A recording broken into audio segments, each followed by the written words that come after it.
What was the toughest scene for you to shoot? Start with Laura. No, that was my favorite scene. Maybe for myself, because I come from the theater and whatever, the idea of shooting out of sequence, and Bob and I were laughing when we were watching the film right now. There was a scene that's a little moment there where I seem to be in a completely different mode of behavior or reactionary, whatever that I should be in, and that's something that you learn very fast. This was so exhilarating for me to learn, you know, first film to be a lead. It was like a trial by fire, but learning, I thought I was learning everything, but tonight I'm learning all the rest of the stuff that goes on behind. But it was a phenomenal education. And,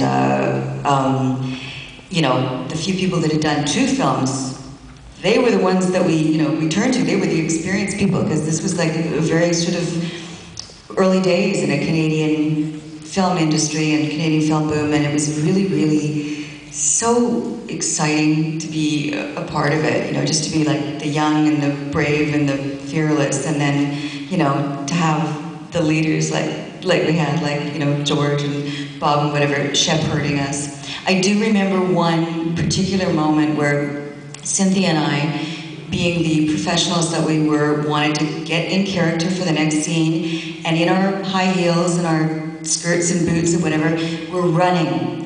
This is maybe 2 hours before we were going to shoot, running back and forth in the mind, back and forth. And George happened to stumble upon us and went, what the hell are you guys doing? You're not going to shoot the scene for another 3 hours, and it's called acting, and you're going to have to learn how to do it.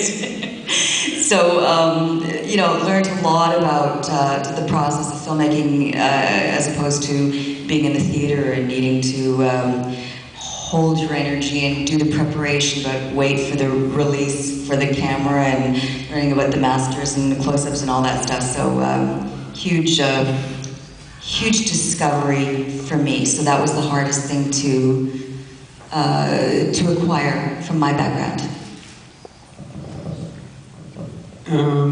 I think the scenes in the mine at the end when they're being stalked, Axel didn't have a lot to do other than to sort of show up and order people about and act a bit mysterious. I found that tough sledding, and at the end too, there were a few scenes at the end in the conclusion where, you know, I wasn't quite sure where to go with it, so I winged it. The scene I really liked doing, had the most fun with, was the punch up in the billiard room with good old Keith Knight, that me and Paul did with. It was a hell of a lot of fun to do. Everybody wants to do a Western, and that was a touch of a Western, and I just want to say one more time, I thought Keith did an amazing job in this film. He's the guy I love to watch in this film. I never get tired of watching Keith in this film. Yeah. Alf? I don't think I had any particular scene that I found more difficult. It was just keeping the energy of Howard up and making it consistent from beginning to end. And like I said, doing an opportunity to do some improvising, like, you know, snorting coke up your nose, which was beer and all that, and coming up with a dialogue. And I have to say that by the end of the film, I don't know about everyone else, but when we got to for my last day of shooting, I was burnt out. I think that it was an exhausting shoot because you're working in such an environment, like a real mine.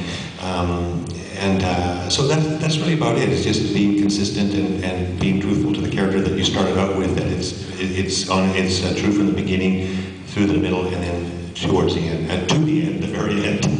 Thanks. It was an exhausting shoot, actually, and for me, it's especially difficult where all the fight scenes that we had at the end. Even though we had stunt guys, right?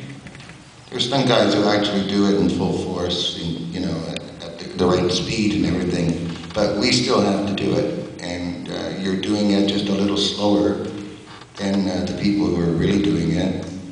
And and then Axel and I are jumping from car to car and then hitting each other. And even though they used a pickaxe that they designed out of fiberglass, it turned out more lethal because he didn't have the weight to carry it. So instead, it just flew through the air.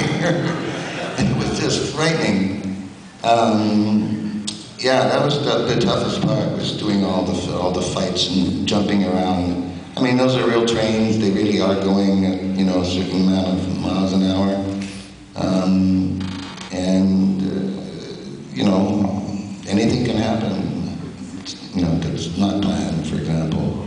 But all in all, I thought we didn't do too bad in terms of surviving it and making it look okay to me. I was kind of surprised, actually. There's one unsung hero in this piece. His name is Peter Cowper, and Peter plays the miner, the killer, the guy behind the shining light. And he gave a tremendously ominous performance.